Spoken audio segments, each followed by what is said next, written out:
Hello and welcome to a special edition of Closer Look. Today we are coming from Davos. It's a bit wintry, it's a bit cold. It's a lot colder than our usual setting in the newsroom in Abu Dhabi.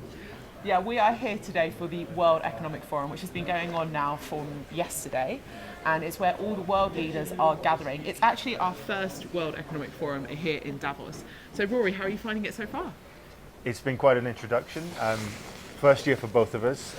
Our editor, Mina Al-Arabi's been coming, I think, for 16 years. She's been trying to impart some of her wisdom upon us, some of her survival guide skills as well.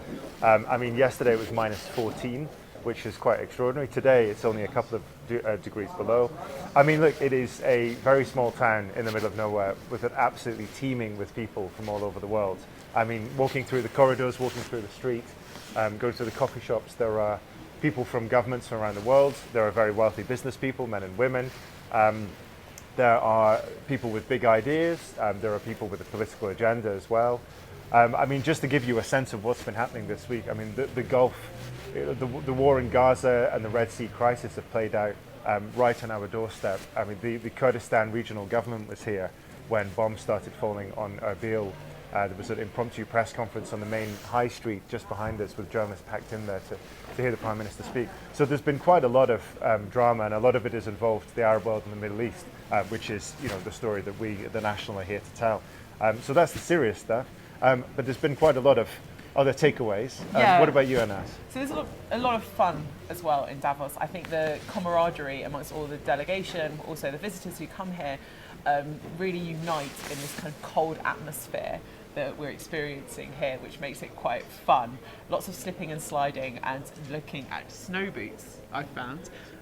But yeah, we have been here now for a couple of days, and the Middle East is still top on the agenda for a lot of the people that are here. Rory, do you want to speak a bit about the GCC countries and how they've been represented here? So for the last couple of years, there's been a really big presence of Saudis and Emiratis in particular, but others from across the Gulf.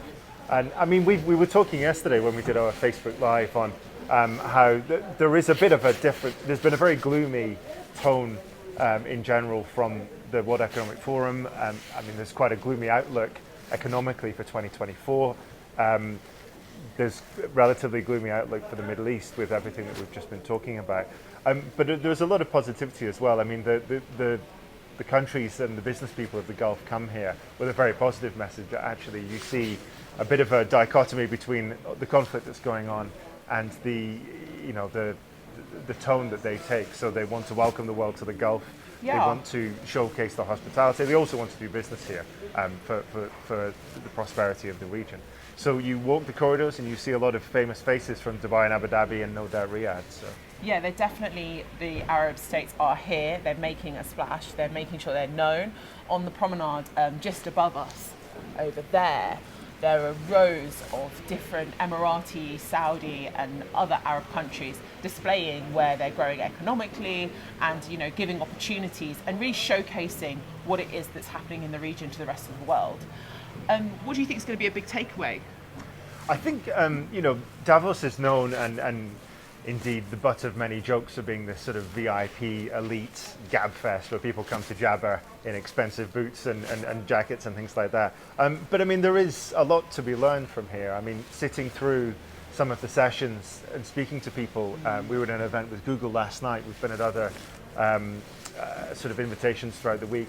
And there is a meeting of ideas and of minds. There's a very positive message. The showcasing as well, I think, a real showcasing of what's going on in different businesses. So some of the technology that you see here, we haven't seen anywhere else so far. We hoped that we'd be able to show you, but it was sort of a no cameras out sort of affair. But there's a lot of, there's a bit of a glimpse of to what the world might look like in a couple of years on trial here, and that has been interesting to see. And we had that with Google, we've had that with a couple of other of the big tech companies who come here to try and showcase what they're doing, and the consumer will see it a couple of months down the line, maybe a couple of years down the line.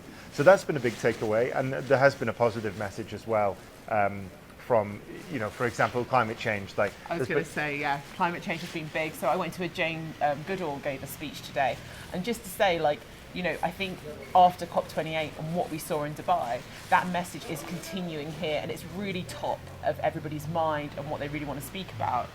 Have you found the same? I have. I mean, with climate change so firmly on the agenda, I mean, it has finally reached the corridors of the rich and famous and the wealthy, where they cannot ignore, if they wanted to ignore, and I don't think they do, but they cannot ignore that climate change is all around us.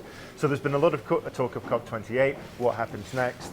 There's been a lot of talk of the obligation on businesses, wealthy individuals, philanthropists to do what they can to tackle climate change.